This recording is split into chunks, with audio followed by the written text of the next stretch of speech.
Hello students, अस्सलाम वालेकुम। Welcome to my YouTube channel. तो स्टूडेंट्स, ये सीरीज मैंने स्टार्ट की है एमडीकेट की अकॉर्डिंग टू 2025। तो स्टूडेंट्स, 2025 का एमडीकेट का सिलेबस रिलीज हो चुका है। तो उस सिलेबस के अकॉर्डिंग हमने प्रिपरेशन करनी है।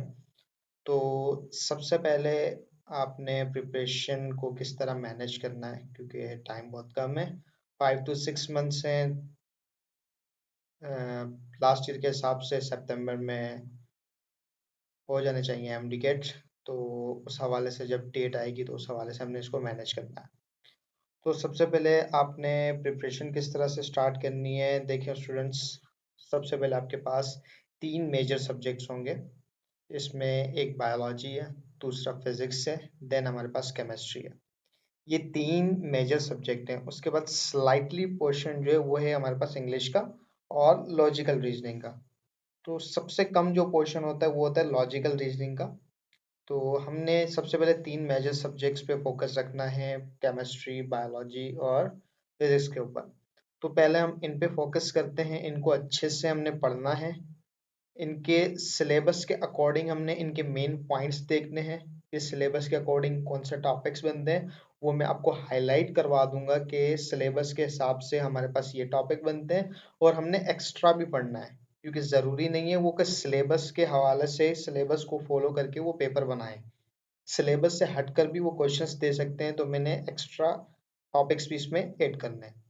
तो सबसे पहले मैंने जो है केमिस्ट्री स्टार्ट की है। और केमिस्ट्री को हमने इस तरह से पढ़ना है कि सबसे पहले आपके पास लेक्चर सीरीज होंगी चैप्टर वाइज। जब चैप्टर वाइज आप लेक्चर सीरीज को देखेंगे तो उन लेक्चर सीरीज को आपने सुनना है। लेक्चर सीरीज के बाद जो है वो एमसीक्यू सीरीज होंगी, जो कि हर एक एमसीक्यूज को मैंने ब्रीफली डिफाइन करना है कि ये एमसीक्यूज किस तरह से सॉल्व हो रहा है। यानी कि एक सॉल्यूशन सेट बनाऊंगा मैं, जो कि आपको एक वीडियो की फॉर्म में मिलेगा। उसके बाद जब आप वो एमसीक्यूज की वीडियोस को देख लेंगे, उनको अच्छे से सुन लेंगे, देन आपका टेस्ट होगा जो कि एक गूगल ड्राइव की फॉर्म में होगा और बिल्कुल वो फ्री होगा। जो कि आप मेरे ग्रुप में ऐड होकर, जो मैंने नंबर दिया हुआ है डिस्क्रिप्शन पे, आप मुझे उसमें मैसेज करें, मैं आपको अपने ग्रुप में ऐड करूंगा। उस ग्रुप के अंदर वो गूगल ड्राइव की फॉर्म में मिलेगा। तो जैसे ही चैप्टर हमारा क्लोज होगा, देन 3 डेज आपको प्रिपरेशन के मिलेंगे या 2 डेज आपको प्रिपरेशन के मिलेंगे। देन वो टेस्ट कंडक्ट होगा, देन आपको मार्क्स एट अ टाइम उसी ड्राइव के अंदर ही मिल जाएंगे। तो स्टूडेंट, सबसे पहले मैंने इसके अंदर स्टार्ट की है केमिस्ट्री। फर्स्ट ईयर की केमिस्ट्री से मैंने स्टार्टअप लिया। फर्स्ट चैप्टर को फिलहाल मैंने स्किप किया, सेकंड चैप्टर से स्टार्ट किया। फर्स्ट चैप्टर के अंदर न्यूमेरिकल प्रैक्टिस ज़्यादा है, तो मैंने सेकंड चैप्टर स्टार्ट किया, देन हमने थर्ड चैप्टर स्टार्ट करना है। देन दरमियान में ही मैंने फर्स्ट को कवर अप करना है, ताकि आपको न्यूमेरिकल की प्रैक्टिस भी दरमियान में ही हो जाए। तो सबसे पहले मैंने फर्स्ट ईयर की बुक का केमिस्ट्री का सेकंड चैप्टर स्टार्ट किया, जिसका नाम है एटॉमिक स्ट्रक्चर। तो स्टूडेंट्स, सबसे पहले मैंने सेकंड चैप्टर स्टार्ट किया, जिसका नाम क्या है, जिसका नाम है एटॉमिक स्ट्रक्चर। तो अगर हम एमडीकेट के सिलेबस के अकॉर्डिंग बात करें तो एटॉमिक स्ट्रक्चर के अंदर कौन कौन से टॉपिक्स आते हैं, तो वो सिलेबस को मैंने यहाँ पर पॉइंट आउट कर दिया है कि एमडीकेट के अकॉर्डिंग कौन कौन से सिलेबस के टॉपिक्स हैं। तो सबसे पहले हमें टॉपिक दिया हुआ है, जहाँ लिखा हुआ है मैंने 2.1, यानी सेकंड चैप्टर का पहला टॉपिक है। इसमें क्या कहा है, describe photon as a unit of energy. Photon को डिस्क्राइब करना है कि वो एनर्जी की यूनिट है।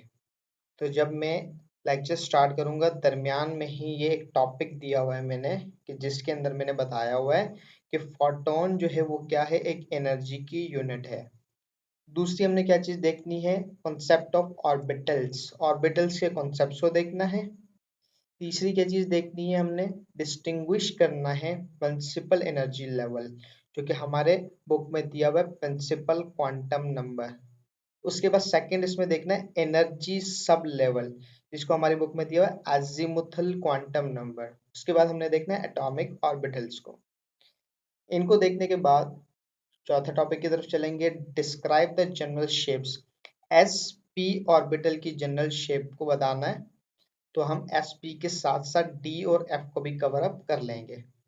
उसके बाद हमने 5 टॉपिक के अंदर हमने क्या देखना है, यूज द ऑब्बो प्रिंसिपल, ऑब्बो प्रिंसिपल को देखना है, पाउली एक्सक्लूजन प्रिंसिपल को देखना है, उसके बाद होन्स रूल को देखना है, इनको यूज करते हुए इलेक्ट्रॉनिक कॉन्फ़िगरेशन को देखना है, लास्ट में हमने एटम्स की इलेक्ट्रॉनिक कॉन्फ़िगरेशन निकालनी है। तो ये ओवरऑल 6 हमारे पास टॉपिक्स की फॉर्म में हमें दिया हुआ है, उसके अंदर सब टॉपिक्स भी दिए हुए हैं, तो 1 बाय 1 हमने इसको डिस्कस करना है। कुछ एक्स्ट्रा टॉपिक भी मैंने ऐड किए हैं और दरमियान के अंदर ही यही सिलेबस वाले टॉपिक्स भी आएंगे और वहीं पर मैं हाईलाइट कर दूंगा कि ये आपके एमडीके 2025 के सिलेबस के अंदर मौजूद है। तो चलते हैं सबसे पहले टॉपिक के पास, सबसे पहले लेक्चर के पास। चैप्टर का नाम आपने याद रखना है स्टूडेंट्स, एटॉमिक स्ट्रक्चर हमारे चैप्टर का नाम है।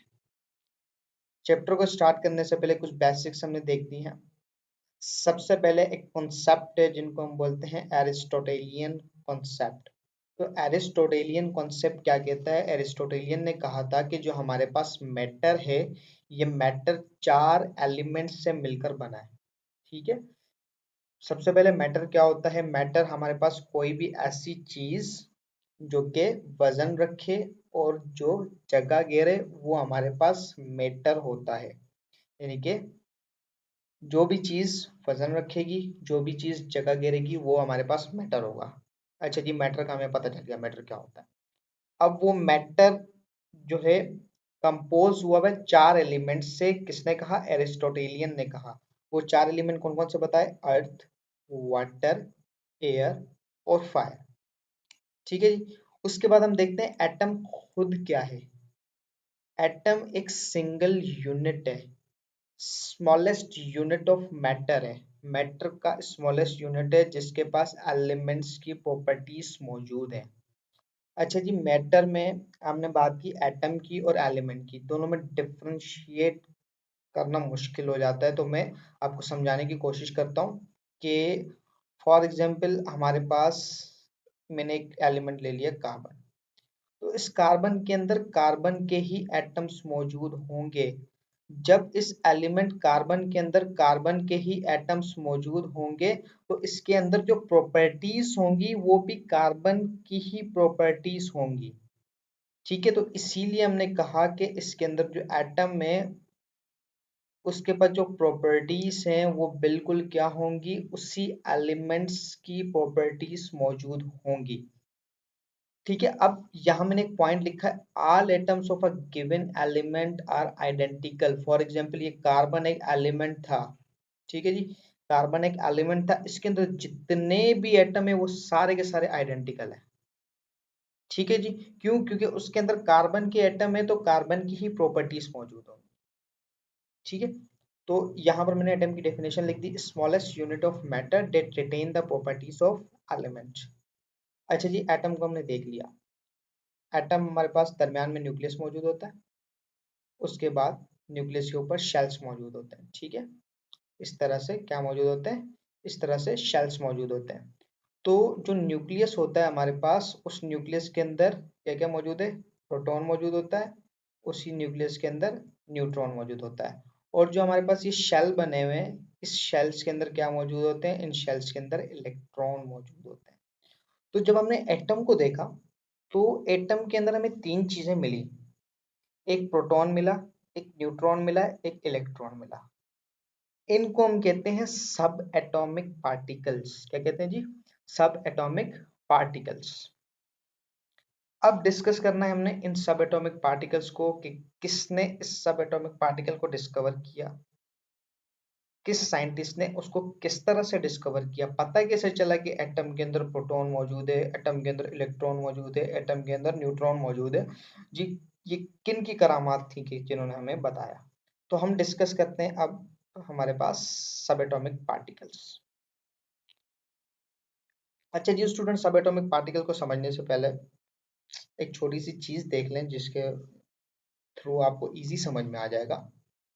फॉर एग्जांपल ये मेरा घर है, ठीक है जी, मेरे घर है जिसका मैंने नाम रख दिया, मेरे घर का नाम भी है भाई, ये मेमन हाउस मेरे घर का नाम है।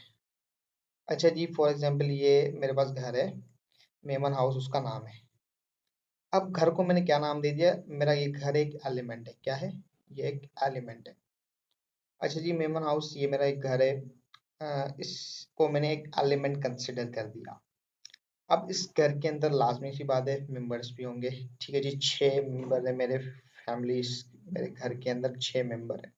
ठीक है जी, फॉर एग्जांपल ये मेंबर्स हैं। अब इन मेंबर के अंदर एक कॉमन चीज होगी जो कि डीएनए सबका सेम होगा। अब हर मेंबर को मैंने क्या कह दिया, हर मेंबर ये एक एटम है। क्या है जी? एटम है। अब एटम में डीएनए सेम है, यानी कि सबकी प्रॉपर्टीज क्या है, सबकी प्रॉपर्टीज सेम है। ठीक है जी, आपको कॉन्सेप्ट समझ में आ गया होगा मैटर का हमारे पास क्या होता है। ये जी एलिमेंट है। ठीक है जी, इस एलिमेंट के अंदर ये जो मेंबर्स हैं ये मैंने क्या कर दिया, एटम कर दिया, जो कि बिल्कुल प्रॉपर्टीज क्या रखते हैं, सेम रखते हैं। जबकि इस एटम की जब प्रॉपर्टीज सेम होगी तो लाजमी सी बात है इस जो मेमन हाउस है जो कि ये एक एलिमेंट है, इसकी भी प्रॉपर्टीज वही होंगी जो कि एटम्स की प्रॉपर्टीज हैं। तो ये जो एलिमेंट है, ये एलिमेंट हमारे पास क्या है, एक हाउस की फॉर्म में दिया हुआ है जिसके अंदर जो मेंबर्स है वो क्या है, एटम है। ये एटम इंडिविजुअली सिंगल यूनिट है। ये हर एक सिंगल इंडिविजुअल क्या है, ये हमारे पास स्मॉलेस्ट यूनिट ऑफ मैटर। ठीक है जी, अब मैंने क्या किया, मैंने अपने एक घर के अफराद को बाहर निकाल दिया। एक घर के फर्द को मैंने क्या कर दिया, भाई बाहर आ जाओ। ये मेरे पास एक घर का फर्द है जो कि क्या आ गया, बाहर आ गया। अब जो मैंने एक घर के फर्द को बाहर निकाला, यानी कि एक एटम को बाहर निकाला है, एलिमेंट को बाहर नहीं निकाला है। एलिमेंट मौजूद है, उसके अंदर और एटम्स भी मौजूद हैं, यानी कि बाकी अफराद तो रह रहे हैं। इसमें से एक फर्द को मैंने बाहर निकाल दिया। फॉर एग्जाम्पल मुझे मेरे घर वालों ने धक्के मार के बाहर निकाल दिया। अच्छा जी, मैं बाहर आ गया, यानी कि मैं एक एटम हूँ, मैं बाहर आ गया। अच्छा जी, बाहर के लोगों ने देखा, बाहर के लोगों ने 3 चीजें गौर की कि इसको घर से निकाला क्यों। मेरी पॉजिटिविटी देखी, मेरी नेगेटिविटी देखी, मेरी न्यूट्रलिटी देखी। 3 चीजें देखी, कितना पॉजिटिव है, कितना नेगेटिव है, कितना न्यूट्रल है। अच्छा ये 3 चीजें देखी, एक पॉजिटिविटी देखी, एक नेगेटिविटी देखी, और दूसरा मेरी न्यूट्रलिटी देखी। तो पॉजिटिविटी का मतलब है पॉजिटिव, नेगेटिविटी का मतलब है नेगेटिव, न्यूट्रल का मतलब है कोई साइन ही नहीं है, यानी कि दरमियान में, ना इधर का ना उधर का। तो ये क्या है, ये 3 चीजें एटम के अंदर क्या है, सब एटॉमिक पार्टिकल्स हैं। क्या है जी? सब एटॉमिक पार्टिकल्स हैं। तो उन सब एटॉमिक पार्टिकल्स को हमने वन बाय वन देखना है। अच्छा जी, मेरी 3 कैरेक्टरिस्टिक्स को पढ़ लेते हैं। सबसे पहली कैरेक्टरिस्टिक है मेरी नेगेटिविटी। अच्छा जी, जिसको हम बोलते हैं इलेक्ट्रॉन। किस साइंटिस्ट ने इसको डिस्कवर किया था जी? ये साइंटिस्ट ने डिस्कवर किया था, उसका नाम है जे जे थॉमसन। इस जे जे थॉमसन ने किस तरह से इसको डिस्कवर किया था, एक ट्यूब थी, डिस्चार्ज ट्यूब। ये जो डिस्चार्ज ट्यूब है, इस डिस्चार्ज ट्यूब को बनाया था विलियम क्रुक्स ने। किसने बनाया था जी? विलियम क्रुक्स ने। विलियम क्रुक्स ने बनाया, विलियम क्रुक्स ने मस्ती मस्ती में इसको बना दिया। विलियम क्रुक्स किसी काम का नहीं है, विलियम क्रुक्स ने दे दिया, जे जे थॉमसन को गिफ्ट कर दिया। अच्छा जी, जे जे थॉमसन के पास गिफ्ट आया, इसने देखा कि भाई विलियम क्रुक्स ने मुझे डिस्चार्ज ट्यूब भेजा। जे जे थॉमसन को सुकून था नहीं, इसने इसके एक्सपेरिमेंट करना स्टार्ट कर दिया। जब इसने डिस्चार्ज ट्यूब के अंदर एक्सपेरिमेंट किया तो इसने एक इलेक्ट्रॉन, एक सब एटॉमिक पार्टिकल को डिस्कवर कर दिया जिसका नाम यह रख दिया इलेक्ट्रॉन। विलियम क्रुक्स ने डिस्चार्ज ट्यूब बनाई है, उस डिस्चार्ज ट्यूब को यूज किया जे जे थॉमसन ने, और जे जे थॉमसन ने क्या कर दिया, इलेक्ट्रॉन डिस्कवर कर दिया। किस तरह से डिस्कवर किया जी? सबसे पहले डिस्चार्ज ट्यूब देखते हैं। ये एक फॉर एग्जांपल ट्यूब है हमारे पास, डिस्चार्ज ट्यूब। 2 टर्मिनल्स हैं इसके पास, एक है पॉजिटिव टर्मिनल और दूसरा क्या है जी, नेगेटिव टर्मिनल। ठीक है जी, 2 टर्मिनल थे, एक है पॉजिटिव टर्मिनल और दूसरा है हमारे पास नेगेटिव टर्मिनल। पॉजिटिव टर्मिनल को हम नाम देते हैं किस चीज का जी, एनोड का। क्या नाम देते हैं जी? एनोड का। और नेगेटिव को हम क्या नाम देते हैं जी, कैथोड का। तो जे जे थॉमसन ने क्या किया, इस डिस्चार्ज ट्यूब को प्रेशर दिया, इस डिस्चार्ज ट्यूब को क्या किया जी, वोल्टेज दिया। तब इसने क्या देखा कि इसके कैथोड से कुछ पार्टिकल्स निकल रहे हैं, फास्ट मूविंग पार्टिकल्स निकल रहे हैं, जो कि किसकी तरफ जा रहे हैं, एनोड की तरफ जा रहे हैं। किसकी तरफ जा रहे हैं जी, एनोड की तरफ जा रहे हैं। यानी कि एक फास्ट मूविंग पार्टिकल्स हैं जो कि ओरिजिनेट हो रहे हैं कैथोड से, कहाँ जा रहे हैं, टूवर्ड्स एनोड। तो इस पॉइंट को हमने यहाँ लिख दिया, fast moving electron originate from cathode to anode, यानी कि जो साइंटिस्ट ने सब एटॉमिक पार्टिकल्स देखे थे उसको नाम दे दिया इलेक्ट्रॉन। अच्छा जी, जब वो इलेक्ट्रॉन कैथोड से निकलकर एनोड की तरफ जा रहे थे, कैथोड से निकलकर कहाँ जा रहे थे, एनोड की तरफ, जब वो एनोड के साथ टकरा रहे थे तो वहां पर ग्रीनिश फ्लोरेंसेस प्रोड्यूस हो रही थी। उसके बाद जी इसकी कैरेक्टरिस्टिक्स कुछ दिख ली, कुछ पॉइंट्स लिख दिए कि जो हमारे पास इलेक्ट्रॉन है इसका चार्ज क्या होता है, -1.602 × 10⁻⁹ कूलम। और ये एक मेथड के जरिए निकाला गया था जिसको हम बोलते हैं मोलिकन ऑयल ड्रॉप मेथड।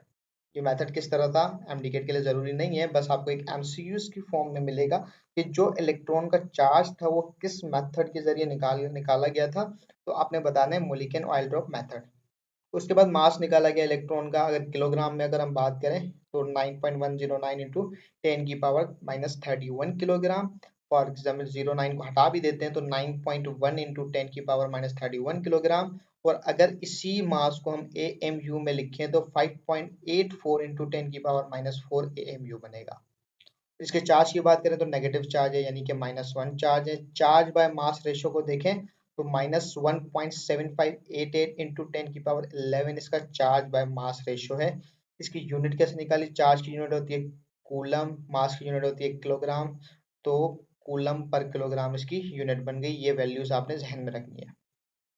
अब कंपेयर करते हैं इलेक्ट्रॉन को प्रोटॉन और न्यूट्रॉन के साथ, के इलेक्ट्रॉन कितना ज्यादा वजन है इलेक्ट्रॉन का, comparison to proton, comparison to neutron. अगर मास ऑफ इलेक्ट्रॉन को देखें तो वो 1836 टाइम लेस देन है प्रोटॉन से और 1839 टाइम लेस देन है न्यूट्रॉन से।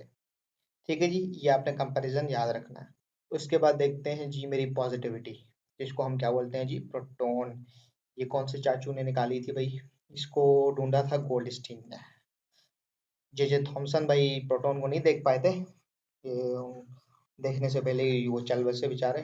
तो उसके बाद उनके पड़ोसी वो डिस्चार्ज ट्यूब उठा के चले गए। जब उनके पड़ोसी गोल्डस्टीन डिस्चार्ज ट्यूब को उठा के चले गए, उन्होंने क्या देखा कि जो कि जे थॉमसन ने देखा इन्होंने भी देखा, लेकिन इन्होंने एक एक्स्ट्रा चीज देखी कि एक और रेज हैं जो कि उसी के अपोजिट डायरेक्शन में ट्रेवल कर रही हैं। ठीक है जी, डिस्चार्ज ट्यूब थी, एक तरफ नेगेटिव टर्मिनल था और दूसरी तरफ जी पॉजिटिव टर्मिनल था। जे थॉमसन ने क्या देखा था, पार्टिकल्स निकल रहे हैं नेगेटिव से पॉजिटिव की तरफ। इसने क्या देखा, कुछ और पार्टिकल्स हैं जो कि एनोड से निकल रहे हैं, जो कि कैथोड की तरफ से जा रहे हैं। और उसने कैथोड के अंदर क्या कर दिए, छोटे छोटे से होल कर दिए जी। क्या कर दिए, छोटे छोटे से होल कर दिया। ठीक है जी, छोटे छोटे से होल कर दिए जिसको इन्होंने परफोरेटेड कैथोड बोल दिया। इसी परफोरेटेड कैथोड से वो रेस ट्रेवल करती हुई क्रॉस हो रही थी और उन रेस को इन्होंने क्या नाम दे दिया, कैनाल रेस, या उसको नाम दे दिया पॉजिटिव रेस। जब जी वो टकरा रही थी इसके साथ, कैथोड के साथ, तो वहां पर ब्लूइश फ्लैशेस निकल रही थी जिंक सल्फाइड पर टकराने के बाद। अच्छा जी, इनकी भी कैरेक्टरिस्टिक लिख दी, चार्ज लिख दिया जी, वो नेगेटिव में था, ये पॉजिटिव है, +1.602 10⁻⁹ कूलम। इसका भी मास देख लिया जी, 1.6726 इंटू 10⁻⁻27 किलोग्राम। और अगर AMU में देखें तो ये AMU में है 1.0073 AMU। रिलेटिव चार्ज देखें जी, वो -1 था, ये +1 है। चार्ज बाय मास रेशियो इसका क्या है, चार्ज इसका देख लें जी, ये है 1.6 10⁻⁻19। इसका मास हमारे पास प्रोटॉन का 1 होता है, हाइड्रोजन होता है, प्रोटॉन हमारे पास 1 होता है, तो 1 लिखें ना लिखें कोई जरूरत नहीं है। तो हमने ओवरऑल चार्ज हमने लिख दिया 1.6 10⁻⁻19 कूलम। अच्छा जी, इनका जो चार्ज बाय मास रेशियो होता है ना, आइसोटोप्स की वजह से डिफरेंट भी होता है जी। अगर हम हाइड्रोजन की बात करें तो हाइड्रोजन हमारे पास प्रोटियम है, ड्यूटेरियम है। इसी तरह से इनके जो है हमारे पास क्या चेंज होते रहते हैं, मासेस चेंज होते रहते हैं। जब हाइड्रोजन के 3 आइसोटोप्स हैं, तीनों के मास अलग अलग हैं, एक का 1 है, एक का 2 है, इसका 3 है। मासेस अलग अलग होने की वजह से तो इनका चार्ज बाय मास रेशियो भी क्या होता है, सेपरेट होता है।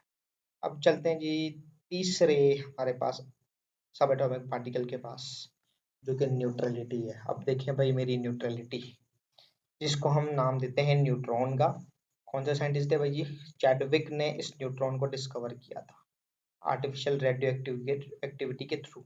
क्या किया था जी इन्होंने क्या किया कि बेरिलियम न्यूक्लियस लिया जी, beryllium nucleus Be, atomic number है 4, एटॉमिक मास है 9, इसके ऊपर हीलियम फेंक के मार दिया भाई। हीलियम का एटॉमिक मास है 4, एटॉमिक नंबर है 2, जब हीलियम फेंक कर मारा इसके ऊपर तो इसमें से एक न्यूट्रॉन निकल गया बाहर। जब न्यूट्रॉन निकला बाहर, इसका एटॉमिक मास तो आ गया 1, इसका एटॉमिक नंबर है 0, एटॉमिक नंबर इनका होता ही नहीं। अच्छा जी, एटॉमिक मास इनका जी आ गया हमारे पास, क्या आ गया जी 1। जब न्यूट्रॉन का एटॉमिक मास आ गया 1, तो 9 और 4 हमारे पास कितने होते हैं जी 13, 13 में से एक ले गया न्यूट्रॉन, बाकी बचे 12। 4 और 2, न्यूट्रॉन के पास एटॉमिक नंबर तो है ही नहीं, 4 और 2 हो गए 6। तो 6 पे हमने देखा जिसका मास 12 है वहां पर मौजूद था कार्बन, तो यहाँ आ गया कार्बन, यहाँ से न्यूट्रॉन बाहर निकल गया। अब हमें पता चल गया, अंकल को पता चल गया कि न्यूट्रॉन जी भी मौजूद होते हैं। तो इन्होंने स्पीड भी दे दी कि न्यूट्रॉन फास्ट मूविंग जो न्यूट्रॉन होते हैं वो 1.2 मेगा इलेक्ट्रॉन वोल्ट इनकी स्पीड होती है, और स्लो वालों की क्या होती है 1 इलेक्ट्रॉन वोल्ट मौजूद होती है। तो आज भाई आपको पहले बता दिया न्यूट्रलिटी है तो न्यूट्रल चार्ज होगा। मास क्या है जी 1.6750 10 की पावर -27 किलोग्राम। एएमयू में देखें तो 1.0087 एएमयू, और रिलेटिव चार्ज जी आपको बता दिया जी न्यूट्रल चार्ज होता है। अच्छा जी, हमारे पास ये थोड़ा सा कॉन्सेप्ट था एमडीकेट के एटॉमिक स्ट्रक्चर का सिलेबस देखा हमने। उसके बाद हमने एटम को देखा, एलिमेंट को देखा, मैटर को देखा, एरिस्टोटेलियन कॉन्सेप्ट को देखा, एटम के अंदर जो सब एटॉमिक पार्टिकल्स हैं प्रोटॉन इलेक्ट्रॉन न्यूट्रॉन, इन चीजों को हमने देख लिया। तो जी यहाँ तक इसको छोड़ते हैं, बाकी अब डिस्कस करेंगे हम नेक्स्ट वीडियो के अंदर। अभी तक याद रखिएगा एमडीकेट के सिलेबस के अकॉर्डिंग एक भी टॉपिक नहीं आया, आगे हमने देखना है। तो मिलते हैं नेक्स्ट पार्ट के अंदर, तब तक के लिए रखिएगा अपना बहुत सारा ख्याल।